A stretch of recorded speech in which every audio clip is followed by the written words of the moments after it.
Hi everybody, today is day 3 of your clean eating challenge, and today we're going to be talking about something that I think we all deal with on one level or another, whether it's extreme or not. I think we all deal with it, and that is emotional eating. And a few ways to know if you're doing this is when, food does not satisfy you the way it's meant to, or when you're mindlessly eating, you're sitting there watching TV in the zombie zone and you're just eating and eating and eating. That's one way to do it. Another way is you're just eating when you're not hungry and you're eating a lot. Those are all things that will tell you that you emotionally eat. So here is some reasons why this may happen. One top reason I know for a lot of us is stress. It raises the cortisol levels and it makes us crave comfort food like sugar and carbs. And so we eat to relieve stress or to put us in a happy place or to make us feel better. And a lot of times it really doesn't make us feel better, but at the time it does. It makes our tongue happy, so we're happy. And so we kind of try to use that as an escape. Another thing that a lot of people do is it's sort of like a social thing. We go to parties and our society really rotates around food now. We'll meet you out for dinner. Let's get together and go out for dinner or go out for lunch or go grab a coffee together.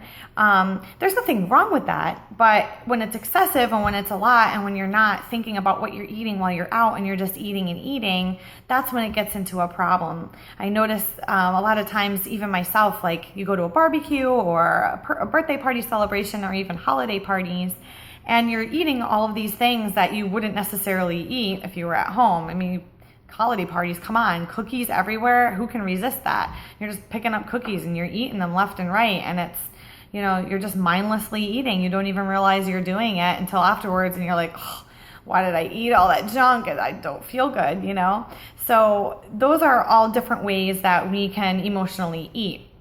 I know a lot of times I am not a very social person. I get nervous in social situations. So a lot of times when I go to parties, I just kind of hide at the snack table, because if I have something in my mouth, then I don't really have to talk to anybody, because it's rude to talk with food in your mouth. So I just tend to do that. So hopefully when I go to parties, I can find things that are healthier.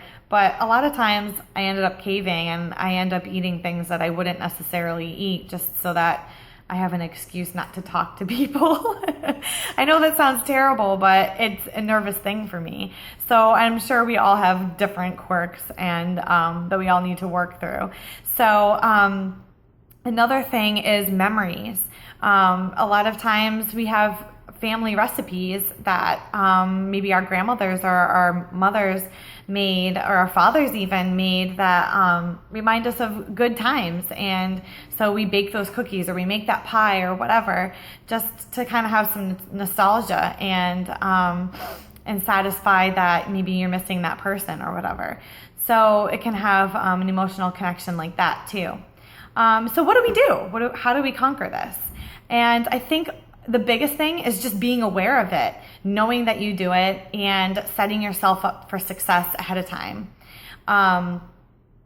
Another way to kind of conquer this, especially if you're someone that eats mindlessly at night, or if you eat when you're really stressed, you might want to keep a journal of what it is that you're eating. So you have to recognize when you're doing it, and then you pick up your journal and you're like, okay, you write down, okay, it's this day at this time.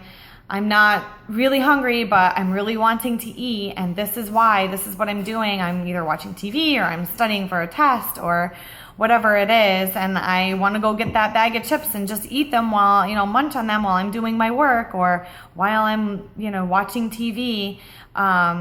And then you rate yourself on a scale of 1 to 10, 1 being you're not very hungry at all, or 10 being you're starving. And if you keep a journal, then you'll see a little pattern, and then you'll be able to better recognize, okay, so I need to do something at this time of day because this is what I tend to reach for. So maybe I need to get up and brush my teeth, because who wants to eat after you brush your teeth? Gross, right? Or a lot of times you just need water. Go and get a big, huge glass of ice water and chug it down, and then you won't be as hungry anymore. You won't feel like you need that, that hand-to-mouth connection anymore. So you want to find something that will replace what it is that you're craving. So you could also, I know that black tea, I've read, can drop your cortisol levels. So if you're stressed, then drink some tea. That will help de-stress you. Sometimes massage will work. I know it sounds funny, but if you just take a tennis ball and you put it on the floor and you sit there with your foot and you massage your foot with the tennis ball, that can help relieve some stress and make you feel better. And instead of sitting there and eating, you're massaging your foot and you're making yourself feel better that way. Other things you can do is breathing. Taking in nice big inhale and an exhale. Inhale through your nose, exhale through your mouth. Just sit there and close your eyes and just think. You can pray, whatever it is that you do, and just take deep breaths and think about, how you're not hungry, and think about something else. I know a lot of times I like to do Pilates, and so I'll get up and I'll do some Pilates moves because that incorporates some breathing. Some of you might like yoga. You could get out a yoga DVD or look on YouTube for a good yoga video, or go to a yoga class somewhere. That helps a lot of people. The stretching really helps. Another thing is you can go online and look up motivational quotes to talk yourself out of it. You can check into this group while you're in this group. Hey guys, I'm struggling with this right now. And you can start talking to somebody. Sometimes just talking to a friend. Maybe you could call up a friend and say, hey, what's going on? I'd like to talk to you. I haven't talked to you in a while. If you're talking, then it's hard to eat. So that's another way you can deal with it.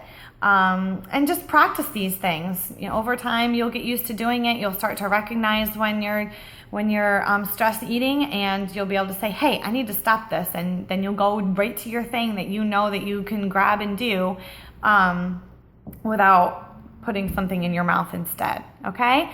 So below, for your challenge, I want you to comment below today about what you think about all of this. Is this something that you recognize in yourself? And if it is, what are you going to do? What's your plan of action? What are you going to do to combat doing this and keep the cycle going? Let's end the cycle and recognize what it is that we're doing. And we can keep a journal or whatever it is that you need to do to help combat your stress eating and your emotional eating. So I can't wait to hear what you all have to say about this. And I hope you have a fantastic day, and I'll talk to you later. Bye.